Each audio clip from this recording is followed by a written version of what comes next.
आमच्या सभासदांना बसायला जागा आणि बोलायला माईक दिला असता तर ही सभा शांततेत पार पडली असती. शौमिका महाडे. ऑन सभा कशी चालवायची हे सत्ताधाऱ्यांच्या हातात असतं. त्यांनी आमच्या सभासदांना बसायला जागा आणि बोलायला माईक दिला असता तर ही सभा शांततेत पार पडली असती. ऑन सतेज पाटील टँकर टीका. टँकरवरती मी एकही प्रश्न उपस्थित केला नाही. मी काल पत्रकार परिषदेत हे 4 मुद्दे उपस्थित केले, त्याला आमचा विरोध असेल.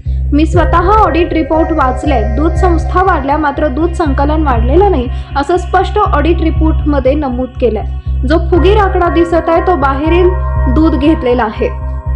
ऑन समांतर सभा मला घ्यावी लागेल. माझे मुद्दे माझ्या सभासदांपर्यंत पोहोचवायचे. अरे पण दरवर्षी गोकुळच्या सर्वसाधारण सभेच्या आधी प्रेस घेते. यात काही वेगळं नाही. चर्चेच मी आता पण घेते.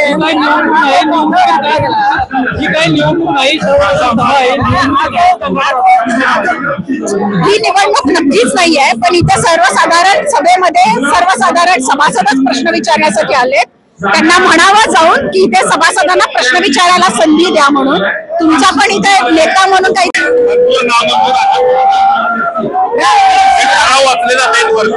तुम्हाला मंजूर आहेत का? जे नामंजूर आहेत आम्ही नामंजूर म्हटलेलं आहे. सगळेच नामंजूर करायला आम्ही काय गोकुळचे विरोधक नाहीये. ज्या गोष्टी गोकुळसाठी हितकारक नाहीये, घातक आहेत अशाच गोष्टी आमचा विरोध.